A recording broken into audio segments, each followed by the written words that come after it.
This leg begins with a cryptic clue directing teams to La Grande Roue, which most teams are able to translate as the Big Wheel, and indicates this large Ferris wheel that is no longer there today. Margarita shows her appreciation for the country she's in. Wow, that was littering too, wow. Before the lead teams head for the wheel, Pat and Brenda, as well as the alliance of Frank, Rob, and Guido, manage to make it to the wheel. It then closes, locking everyone else out. The detour, however, is also closed until morning. Cue everyone ambling around as they spend the night. Drew, frustrated that 2 minutes is gonna cost us 12 damn hours, decides that they must obtain the fast forward, which is also closed until morning.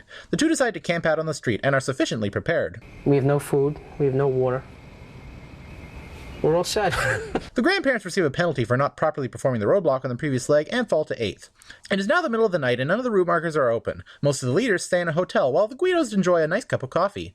Those who did not reach the wheel in time decide to stay on the street. Oh, I would love to zipper up in here. Maybe it should be quiet. Nature then decides to punish them for this outrageous behavior and dumps a pile of rain on them. Shivering and cold, they stick it out until morning. That is when Nancy and Emily show up, wondering why in the world they stayed in the rain and didn't go to, a hotel. Why didn't you go to the hotel? What hotel? The wheel opens, but the detour does not. This detour is a choice between finding a cat statue near a fixture called Foucault's Pendulum, or climbing all the way to the top of Notre Dame. Notre Dame? Why does that sound familiar? The teams who made it to the wheel in the early morning took the time to find the pendulum, while the others are in a hurry and rush to Notre Dame. Oh, and Drew and Kevin pick a tea and go to the pit stop. Easy peasy.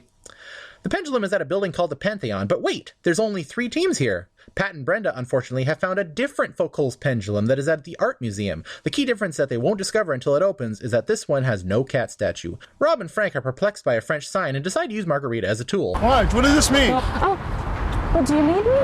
I just need your brain. I don't need your emotion. It's okay, though. Margarita shows off her flawless French skills. If you're a student. A student is between 18 and 20. Both detours open, and teams sprint to the top of Notre Dame. At the Pantheon, the Alliance there has decided to calmly grab the clue in the order that they arrived. Since Guidos were off getting coffee, they'd be last. When the other two walk past the clearly marked entranceway, Guido decides to just go ahead. The other 2 teams are enraged.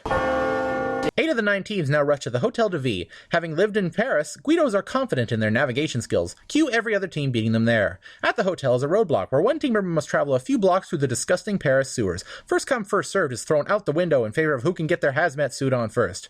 The trek through the sewers is not difficult, though Frank nearly falls down a hole. That would have hurt. Paul is actually the first to find his clue and get out. Karen is right behind him, although she decides to open and read her clue in the dark, grimy sewers. Bold choice? Now all the tasks in this leg are done and it's time to go to the pit stop, which is about 370 miles away on the other side of France. Well then. Meanwhile, Pat and Brenda finally find the correct pendulum and work to catch up. This subtitle is brought to you by the Department of Redundancy Department. The teams first out of the sewers end up perplexed by the French train system. Having shaken their alliance, the Guidos decide to help them, and then abandon them. They do get on the same train, which seemingly has every team on it, except someone forgot to pick the grandparents up, and Pat and Brenda just finished the roadblock.